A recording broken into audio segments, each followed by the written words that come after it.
let's start over here. So I'm going to touch gently in the edge of the black and just pull up.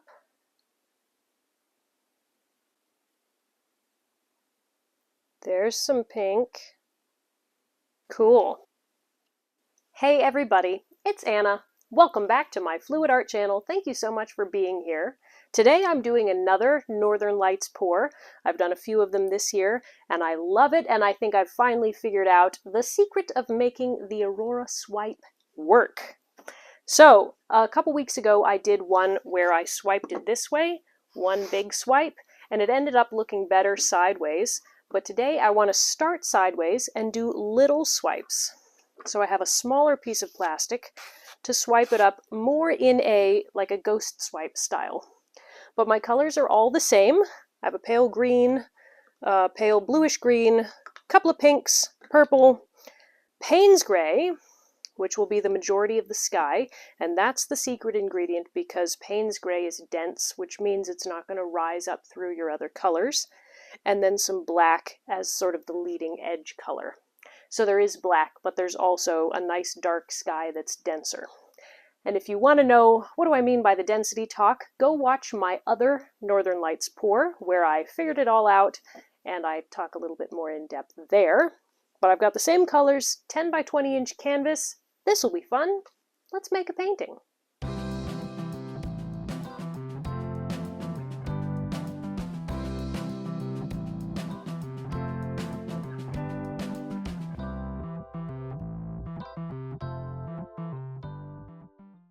Let me show you the consistency of this paint really quick.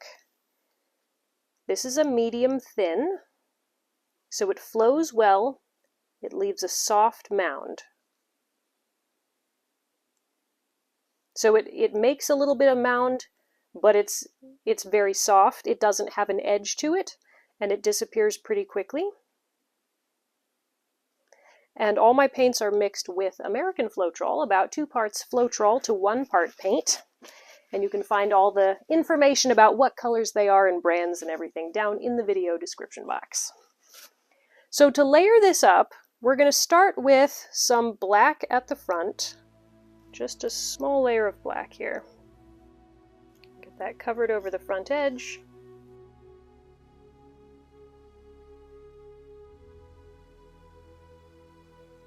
Now my colors this time, last time I put pretty big strips one after the other, and it ended up giving me trouble because my colors, the layers were too big. So today I'm just going to put a little bit of each color. So I'm going to do kind of 2 rows, and I'm not going to go all the way to the edge actually.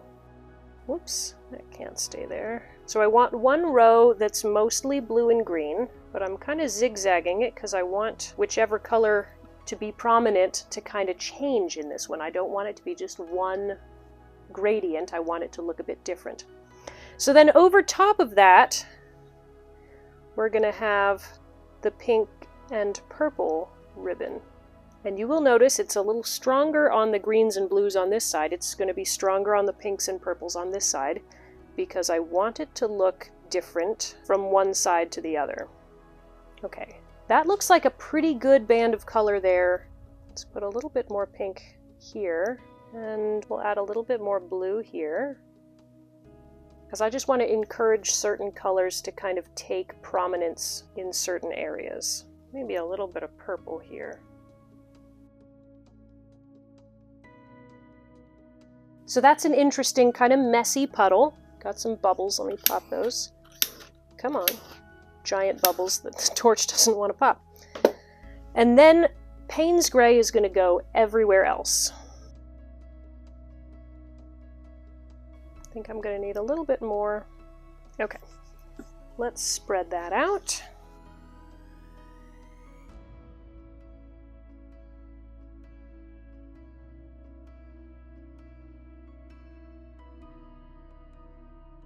I'm realizing I probably should have painted my edges with this Payne's gray first.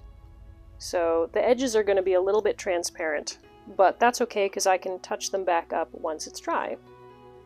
Getting rid of some of the extra paint now because I put on a little too much.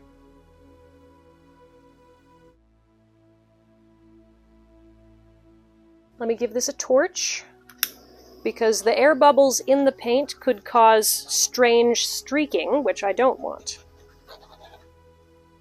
Then I'll just join up the different little holes that we've got here. Cool. All right, so this still looks like kind of a lot of color. I hope it isn't too much, but I think it'll be good. So I'm going to start by swiping just a little bit on the edge so that that black can cross up over the Payne's gray and blend in with the rest of the colors. So you just touch it gently.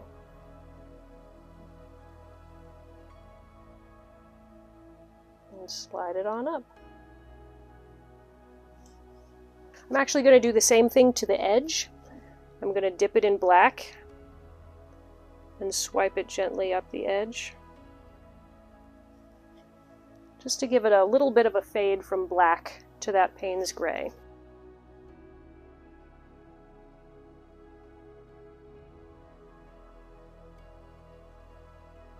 Great. So I have this piece of laminator sheet, which I've cut. So this end's a little wider and this end's a little narrower, and I'll probably be kind of going back and forth between those. But let's start over here. So I'm going to touch gently in the edge of the black and just pull up.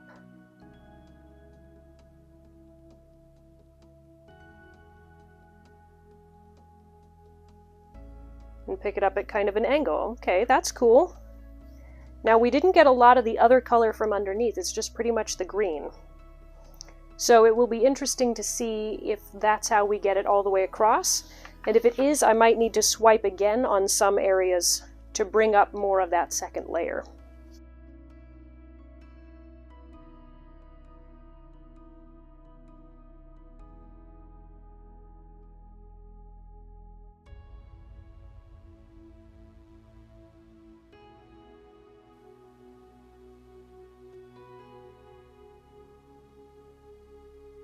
There's some pink. Cool. Let's go for another wide one.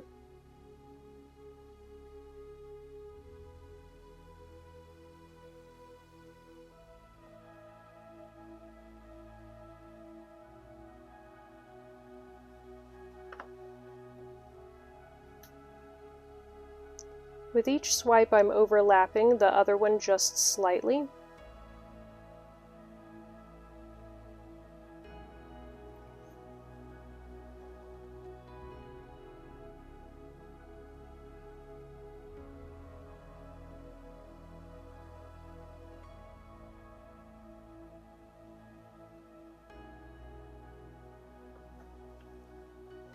I was trying to have that one slanted at the top, but I guess I didn't pick it up the right way.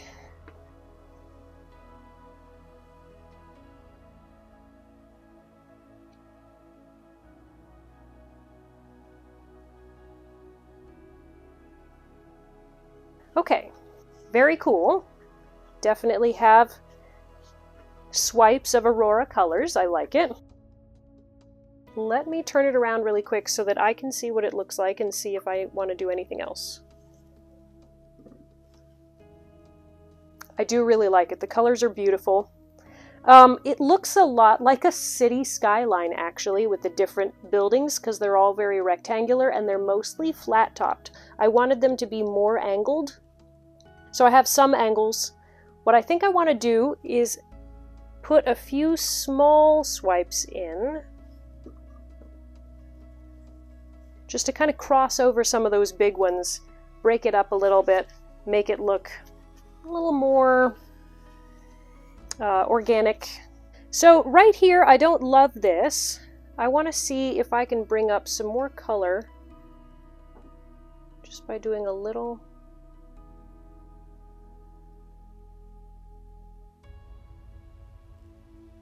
Ooh, yeah. So here we've got kind of a layer in between. I like that.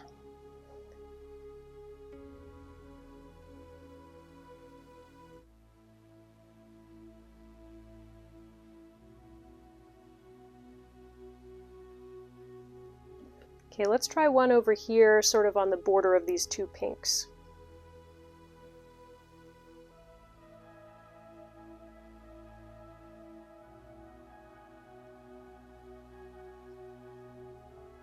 That one's very bright. I must have touched it down right into a pocket of pink.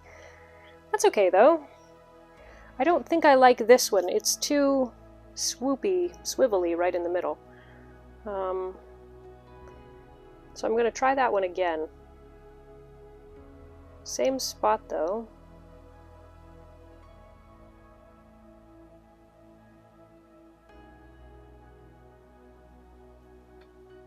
Okay, I think I like that a little better. Let me use my tiny one right here where I've got all the green. I'll dip it into the black because I have a feeling there's a pocket of green right close there.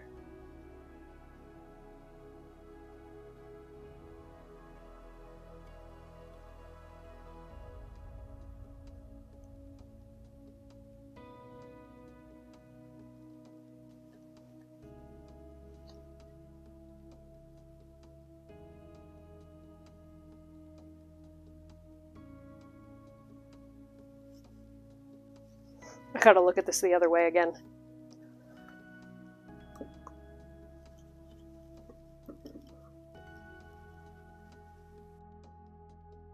Yeah.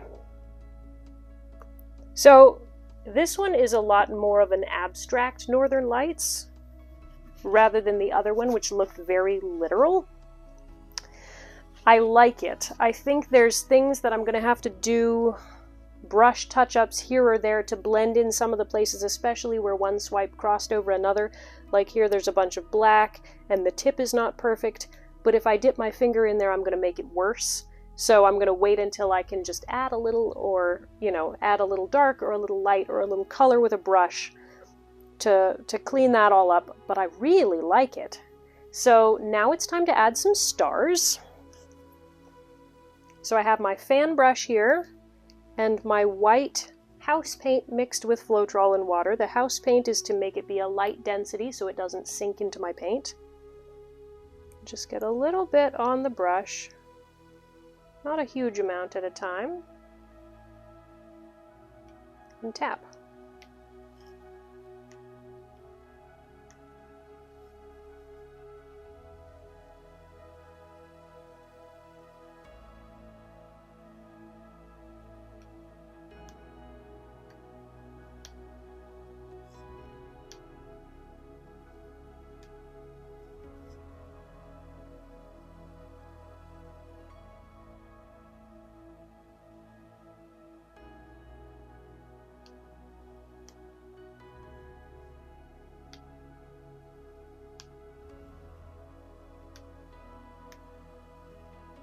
Yeah, I think that's pretty good. It's got a nice mix of large stars and small stars, and it covers the sky pretty evenly. Okay, I think that's all I need to do for the wet part. So, I got a star way down here. Take that out. Yep. I'm done for this step, so let me give you a close-up. Here it is. This is pretty dreamy. So I do love all the different colored pillars. It's very Aurora-like, even though it's not exactly what an Aurora looks like, but we have the different colors and you have the vertical striping, and so that's fun. Funny thing about these stars, you see how they've gone kind of foggy? That's because I have a very light paint for the white, which is a house paint, on top of a dense paint for the background. And so the Payne's gray is like soaking underneath it and making the outer edges of the white look kind of foggy. So I kind of like it right now. It looks dreamy, like the whole thing is in soft focus or something. But it's possible that when it is dry, I'll add a little bit more white on top of those stars just to make them a little bit crisper. We'll see. But yeah, so there will be some portions of like these corners maybe where I neaten those up just a little bit. But overall, I really like how this looks. So let me show you how it looks when it's dry. So here's what it looks like dry. It dried very nicely, the colors are bright, but as you can see, those stars are huge and they're kind of foggy looking because of the way that the low density white paint interacted with the high density Payne's gray. So that was a mistake. I like it. There are some little tweaks and touch-ups that I want to do in the swipes themselves as well as in the background. So let's get to it.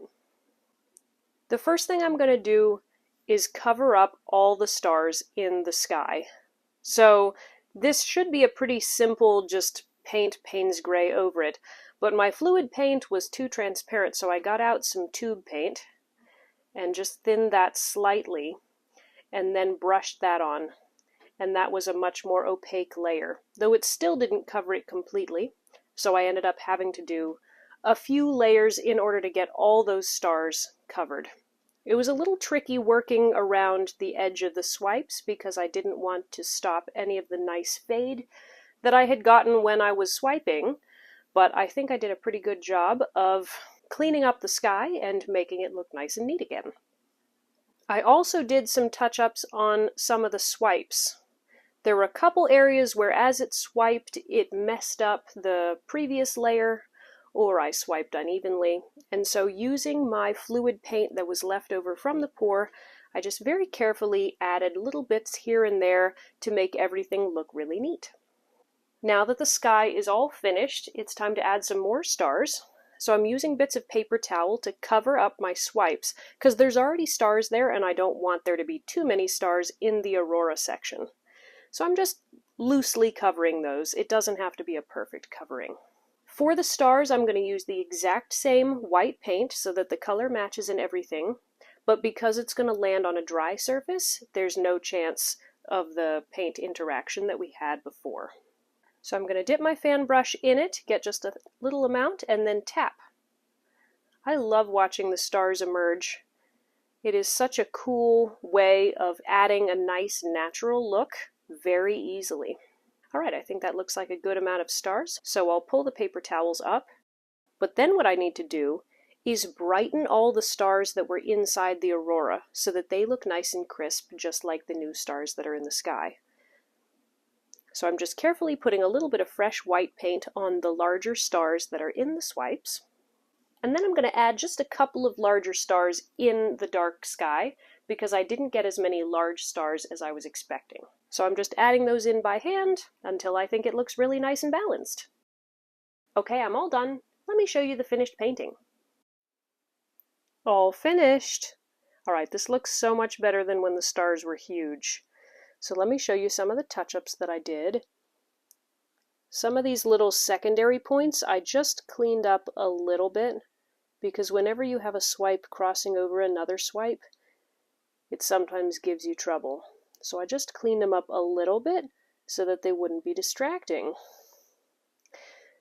So the stars here, unfortunately, all my layers of covering up the background did leave some texture, so that's a bummer. I still think it looks better with the smaller stars than if I had left it alone.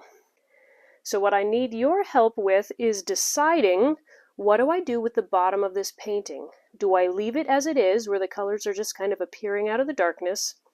Or do I paint on the silhouette of some mountains so that it makes it look like you're looking at this aurora rising up over the edge of some mountains? So let me know down in the comments, what do you think? Thank you so much for joining me for this Northern Lights Ghost Swipe painting. I hope it's inspired you to try something new. It's been a lot of fun for me to explore these colors and techniques and figure out what works and what doesn't. I can't wait to see you in the next video. Bye guys!